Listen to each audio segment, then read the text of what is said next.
I'm not going to bring that up again. Hey everybody, so you've got Tim with friends today. So we have Bill Silvey, who's otherwise known as the Dungeon Delver, who does a fantastic Tuesday night first edition Dungeons and Dragons game. And he's only managed to kill two of my characters so far, although one's in the middle of a fight, and we'll see how that continues tonight. And then we have Richard, who draws the best goblins in the industry, who has worked at Woo. both Wizards of the Coast, and make sure I get this right, Wizards of the Coast on both Dungeons and Dragons and Magic the Gathering uh, Yep. internally throughout the year. So and we're not talking about goblins. We're not talking about AI. We're not talking about wizards today. We're talking about one thing and one thing only, and that's mimics. And how have mimics changed over the years? Pun intended. So the other day, Bill and I did a video about owlbears losing their hug attack, which I thought was funny because owlbears do definitely need a hug. Everybody needs a hug. But it can be a bit bone crushing with an owlbear. But mimics, I did a little digging into, and they haven't really changed throughout the editions. So first edition mimic is essentially the same as a fifth edition mimic. The way they describe in the book is a little bit different, but everybody loves to throw a mimic out. It's on T-shirts, it's on boxes, it's on the movie. But what is a mimic? So let's dive in and look at what the heck is a mimic. Bill, you've got the firstie stuff up in front of you. You want to I show do. us a mimic? I do. Yeah, let's take a look at this. So, the mimic is part of a great history in D&D, a great tradition in early D&D of Gary creating things that look like other things as part of gambits. That is, he extends to players the opportunity to uh, off themselves in various hilarious fashions. And the mimic's not the only thing. You have the trapper, the lurker above, the piercer, which is a stalactite, the roper, which is a stalagmite. You have the campholt, which just looks like a dead tree, the cloaker, which looks like a cloak, the executioner's hood, which looks like an executioner's hood. Classic D&D is full of monsters that look like other things. Don't even get me started on the wolf in sheep's clothing, which looks like a little bunny sitting on a tree stump, but is in fact a monster that will attack you and eat you. Well, that So the explains some mimic things from is, that explains a few things from Monty Python that were not completely clear yeah. over the years. So the mimic is a 7 to 10 hit dice that is eight-sided dice for you kids out there. It's a bit of a slow mover, despite the fact that it is typically depicted as looking like a treasure chest in this great Dave Sutherland drawing there. It is not possessing of any treasure. Um, Now, interestingly, they are listed as semi to average on the intelligence rating in AD&D, and that's anywhere from an intelligence of 4 up to an intelligence of 9 or 10, and we'll get to that in just a second. They are neutrally aligned. They don't care as long as you taste good. They are subterranean creatures which cannot stand the light of the sun. They are able to perfectly mimic, see what Gary did there, stone or wood. Now, this is the interesting part. This is what I always like, and this is what I like to throw at my players. I just think it's a little passe to have, oh, you thought that was an armoire. Well, it's grown teeth and is trying to eat you. Um, I like uh, the smaller intelligent sort. So basically, anything of less than 9 hit dice is intelligent, while the former, the 9 to 10 hit dice, will attack anything that's nearby. The latter are generally friendly if offered food. All mimics move about constantly in search of their prey. And I think it gets a disservice with modern memes saying that oh, it looks like a treasure chest. Ha ha, it might be a mimic. Mimics can look like doors, chests, just a section of stonework wall, or any substance or item they can imitate, including a pile of coins, a heap of discarded armor, old broken furniture. And if you run up and poke them, well, they'll extend a pseudopod, try to punch you for 3 to 12 points of damage. And if they touch you, you're stuck to them. So you're stuck to them and they're swinging that big pseudopod, smashing into you for 3 to 12 points of damage every time they hit. And when you say stuck, you really mean stuck, right? It's like a glue attack. They have an Yes, adhesive that there is no roll to. There are many monsters, including some of those that again look like other things that don't have that. No, you're just plain stuck until it lets you go. The mimic, you are stuck until it lets you go. The killer mimics don't speak, but the smaller ones, but other breeds, have their own language and can usually speak several other tongues, such as Common, Orcish, etc. For consideration, they will usually tell a party about what they've seen nearby. So I always try and throw a non-killer mimic into D&D. You know, it's like, well, there's a barrel collecting water dripping from the ceiling over in that far corner of the room. All right, well, obviously, you know, we'll just kind of look around, and then you hear, blah. Everybody turns around and runs over to the barrel, and it's empty because he's finished drinking and is now willing to have a discussion with the adventurers. But that is the AD&D mimic. That is what we got for the mimic back in the day. So when I looked through 5th edition, it didn't really change. I mean, the hit dice and the armor class changed a little bit because it's 5th edition and that kind of gets treated differently, but its behavior didn't, right? There's still ones that are kind of, if you feed it, you know, it's like my dog. If you give her a treat, she'll do what you tell her to. If you don't give her a treat, she ain't doing what you tell her to by far, right? If you don't feed her for long enough, she's going to try to eat you, even though she's little. So they haven't changed that in 5th edition. That actually stuck around. So it looks like Mimic has been consistent, except for, you know, it shaping into different things. So, Right. so Richard, on the art side, have you guys ever done some fun stuff with it? Because the only time I ever seen him drawn, honestly, is flat out his chests, right? I even got some Dungeons and Dragons socks the other day that came in a Mimic chest, which I thought was kind of neat, but you know, I really bought it for the chest, to be honest. Have you guys ever seen that on the art side where somebody else will play with a Mimic and be like, oh, you know, it's going to be something else today?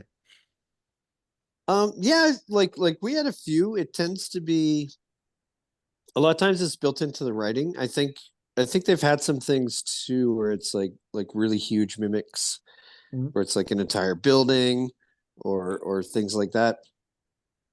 And I've definitely seen some kind of variation sheets.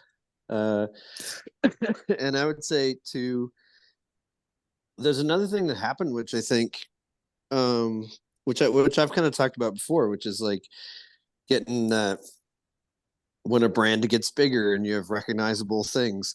Well, Mimic was definitely up there on the list of very recognizable D&D, you know, creatures. Like not quite as high as the Beholder. There's a point. I actually have a thing I made where it's sort of like a pyramid of monsters and like which ones are kind of generic and which ones are kind of more recognizable. But I think that's maybe one of the things that would do the Mimic a disservice a little bit, because it's if you look at merchandise that's been done for like Mimic, it's all going to be like chests of treasure, you know, like whatever. So but actually in game, you know, it's you know, there's a whole bunch of different things you can do with it. So I think it's definitely sort of that plays against the idea of it, and it doesn't have like a recognizable kind of thing. Like if you remember Plastic Man from like the old comics, Plastic Man could take on any shape, but he always kept the Plastic Man color. And so you're kind of like, that's Plastic Man, you know. And the Mimic doesn't have that, so it's actually really hard to depict without kind of like I'm depicting something else, or you know, like giving it a teeth and tongue in some fashion, right? Yeah, there was one sketch I did for Perkins that was an Octiug coming up from under an outhouse kind of thing. And I think that was almost a Mimic, because we talked about that, and it was like, what would make a good Mimic that would surprise people? And I was like outhouse. Like that right there. Otiug, yeah. Did I pronounce it right? Yes. Otiug. Leave it to Bill to have that sitting right behind him. Of course. Just pick a random monster. Bill's like, yeah, I got that. Hold on a second. Yeah, I got that. But most of us go to Google. Bill goes to the shelf, right? Yeah, I always thought that DMs miss a beat again with the mimic of just like, it's a mimic chest, hack it to pieces. I think that like the most hilariously and duh moment you could put even in an AD&D game where we're supposed to be DMs who are nasty, and it's just like it's not a dungeon, it's an adventurer process, or adventurers go in this end and a thin slurry goes out that end. That the coolest thing you could have is a mimic who is lonely, the non-killer type, and wants to hang around with an adventuring party. So it struggles to form itself into a vaguely person-like form to be less distressing. And it just ends up with like a Gumby sort of affair. See, I'm a people just like you. And it just kind of went along with the party. So I was thinking more it was like a feed me Seymour kind of moment, but that's funnier. Yeah. I'm just gonna I will hang out with you people. I will be a people also. Yeah. So that would be an interesting module, right? And I've never thought of myself as a game designer. I mean, I've written books and other stuff, but I never thought of myself as a game designer. But one of the things that I think would be interesting is to take a game and take a module and make an almost Monty Python level module, sort of centered on goofy things like a chronically depressed mimic that just wants to talk. Mm-hmm. It might, or take a mimic and turn it into the killer bunny rabbit that wiped out a couple of knights of the round table in the middle of Monty Python and the Quest for the Holy Grail. That would be another interesting one. But you could almost do a comic relief version of a module with just different types of mimics running around. So But, I have to share a story here, because this is too cute and fun to not. Once upon a time, there was a website where I met some absolutely wonderful people. The website itself is gone, but myself, Eric Peterson, God rest his soul, and another buddy of mine, Mike Rankin, I was complaining about third edition, because in third edition you can apply character levels to anything. You can, it's the edition where you can make a kobold paladin, or this, that, or the other, and I don't like that. I don't like crossing the streams. But it led to a very funny discussion where I said, my God, why not just have an adventuring party where it's like a mimic, a gelatinous cube, and a rust monster, and they all have character levels. And Mike, I didn't know, was a very talented artist. And I'm going to do this here real quick, because I want to bring this up and I want to share this. And so Mike took that as a challenge. He took that as I'm going to have to do that. He took that as a challenge and said, okay, you want that. So he created this, and it is still going to this day. Is that going to come up? Yes, there it is. This is Mike's webcomic. It's called Rusty & Co., because Rusty's the name of this monster. And Rusty & Co. is an adventuring party that is made up of a gelatinous cube, a mimic, and a rust monster. There's a dwarf there who's giving them the adventure. This is the first and only comic he appears in, because the gelatinous cube eats the dwarf. But there's mimic down in the center, and I am proud to say I am at least somewhat responsible for Rusty & Co. because of my ire at character levels for anything. And mimic, Rusty, and Cube have had many zany adventures over the years. I like that. Although again, mimic's a chest, right? So it's sort of the one thing that exactly. Everybody puts mimic as a chest. There is one strip, I think, where Mimic tries to give himself an eye, because the joke is, well, how do you see? And he's like, what do you mean? Well, how do you see? You don't have eyes. So he mimics himself an eye and complains for several strips about how much it itches and how painful it is, until they tell him, okay, you don't have to have an eye anymore. You can go. And he's like, oh, thank God. That's funny. I'm gonna have to look up this comic. I didn't even know that was out there. Yeah. So Richard, have you ever come across a mimic in an adventure that did a TPK or any other fun and exciting things that wiped out your favorite? character on moment's notice? Nothing that wiped anybody out. I'm sort of the eternal DM. Ah, So I've DM'd a lot more games than I've played. I've used them here and there in places. Probably the most evil was the rowboat. a mimic rowboat. A mimic rowboat. Go on. Yeah, it was. It's not very great. There was I think it was essentially an NPC who was sort of like, I'll use the rowboat and I'll go row and get us help, and you guys do this, like hold them off or whatever. And yeah, he was just like, boop. Once it got out of the water. So what you're telling me is in the Dragonlance series, Flint Fireforge is right to avoid all boats, no matter what. So Yeah, they for can anybody just be- who's got anybody's got a boat phobia, definitely. I haven't used them a whole lot. Like I was trying to go through and think, like where have I used mimics? And I haven't used them a ton, but the general thing of like I remember ADnD was very big for this. Like everything was tinged with like a little bit of player paranoia. Mhm. Like I better use my 10-foot pole to check for traps. Yes. I'll put my ear to the door, but there might be like an ear seeker, so I better put an ear horn to the door, and I hope the ear horn isn't a mimic. And, you know, like, and like you said, there was like the cloaker, but then there was the floor. What was it? The lurker. There's the trapper and the lurker above. Trapper. Yes. There's the trapper that looks like a stone floor, the lurker above that looks like a stone ceiling. You have again the Chemfolt that just looks like a scraggly little tree.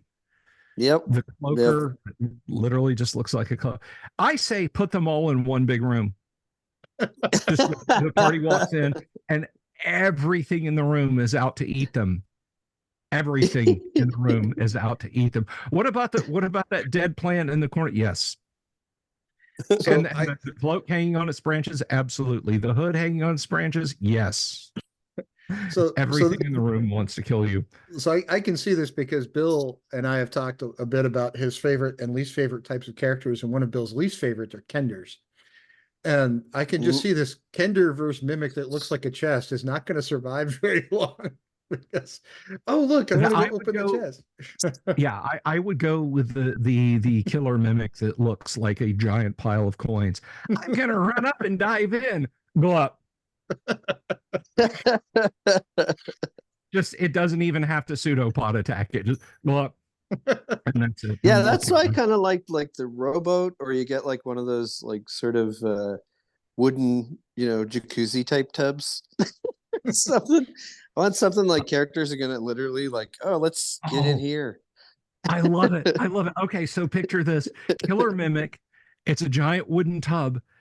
It lets itself fill up with water from a drip and then just blows bubbles. Yeah. just blows bubbles in the water until a party member jumps in. So I could see this. So I have this idea. So you want to have like a lore session of there's this legend running around about this dwarven town that was completely wiped out. Nobody can explain it. You send the party out to figure out what happened. And it turns out that the pub, all the beer casks were barrels that were actually mimics. But the dwarves went to go get beer, and next thing you know, there were no dwarves left anymore because dwarves and beer. So it kind of goes hand in hand. You could wipe out an entire dwarven village with like 3 mimics that look like a beer keg. So, although I will point out in ADnD they only get the 1 attack, so I'm sure. At least in some case, you'd have survivors. It's it's not like the owl bear that can kill 3 characters in one go, or the roper that can grab a whole bunch of people and drag them in. Now, a lot of people don't know this because it's a terrible movie. By which I mean it's a wonderful movie. By which I mean it's a terrible movie. There's a movie called Deathbed, the bed that eats. and the monster in it is essentially a mimic. The movie defies description. It's on YouTube. I recommend checking it out. It actually has kind of an odd, faint Dungeons and Dragons connection, not in the sense that anyone who had anything to do with D&D had anything to do with it. But there is some art displayed in the right above the bed that is inspirational to some of the early art done by Darlene. I caught that I was like, oh wow, this is a terrible movie, but that's an interesting connection. And of course, the bed itself is a demon haunted mimic. So I just sent you one through your Discord server, Bill, but I will pull it up here on Amazon for you guys to see. There is another one you reminded me of. Actually, I sent it through Discord. If you want to throw it in your window so everybody can see it, that would be helpful. Because if I do it, it's going to go a looks different absolutely awful. Yeah, there's a 2000 couple years old movie now. I'm sure it's streaming somewhere from 2019 called Killer Sofa. Don't sit on the furniture. I was drinking enough one night that I actually sat and watched this movie, and it's not as bad as you would think. But the picture I just sent you, Bill, looks exactly like, you know, a chair mimic. Yeah, it's a 2019 movie on IMDb. There it is, Killer Sofa. Yes. 2019, the storyline is when a something possessed reclining chair becomes enchanted by a girl and starts committing crimes of passion. We'll just leave it at that. But it's an interesting movie to watch. It's a sofa that kills people when they sit on it through crimes of apparent passion. But yeah, it's one of those movies. It's like Chopping Mall. You have to see it once, right? You can't just let it go without going by. But yeah, it's equally bad. But there you go. There's a mimic chair, right? It made its way. I'm sure it was somehow inspired, but maybe not. But you can see how that might have been inspired by a mimic at some point in time because it's just too good. So there it is. All right. I think it's about all we can do about mimics. You want to add anything, Richard or Bill? No, that bad movie call out or old movie call out reminded me that I did watch Maximum Overdrive a few days ago, and it's not mimics; it's just possessed vehicles and such. Possessed vehicles. That was a Stephen King spinout, right? One of his. Yeah, he actually he directed it, and I believe he or someone associated with the production says he was basically high on cocaine every day of that shoot. Actually, what's funny about that? Nothing about it. What's funny or not about that, whatever way you want to look at it, was in his memoir on writing, which I've read. He actually points out that he was getting to the point where he was so famous and working all the time that he could afford to do anything he wanted because he was poor growing. I mean, he had no money when he first started out. He lived in a trailer that didn't have a phone. Like when he sold his first book, they had to like call the neighbor to get a hold of him to tell him his book was sold. And he was like an English teacher at first grade level or something. I don't remember, but he was writing a book and he was so strung out on cocaine that he had like, you know, Kleenex stuck in his nose, and his wife pulled him aside with the thing, goes, look, I don't care how famous or rich you are unless you stop, we're out, and I'm taking half.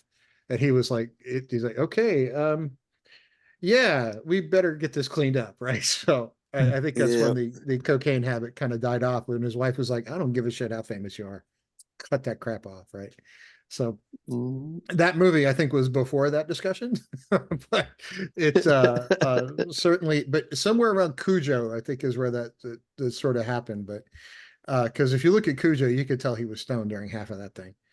But it was a little bit weird. Maybe The Shining too, because The Shining is just, I don't know. Some of his more recent stuff is also pretty far out there. Maybe the dude's just that weird, but it doesn't take drugs to be as screwed up if you're him.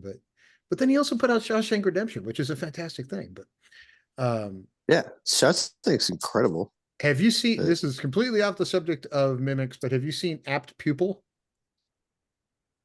Yes, I've seen parts of Apt Pupil, and I've read parts of Apt Pupil. That one, if anybody who watches this gets the chance to watch a movie that you think is going to creep the crap out of you, that one will do it. Apt Pupil to me was one of those. It was like, I can actually see this happening, and it's freaking weird. We've now this video is now a mimic. We thought we were going to talk about mimics, but we're talking about Stephen King Exactly. movies. I'm with Stephen King, which Exactly. It's all all right. So we'll stop. it's now. all in theme. All right, Bill. Do you have anything else to add about mimics other than we wrote it off the rails there for a minute? Be creative with them, DMs. Don't like it's a wooden chest, but no, haha, it's not. Come on. A chair, a completely set dining room table, an armoire, a pile of treasure, the aforementioned hot tub. Don't make them killer mimics at all, but make them friendly little mimics that can try and tag along with the party, like Gumby. Just have fun with them. Yeah. I'm going to put one in a Stairway pub that turns into storeroom. a slide. Oh, a stairway that turns into a slide. I want to put one in a Yeah. pub as a thing of ale, but I don't know why that's sticking in my head, but that's going to happen to my kids at some point.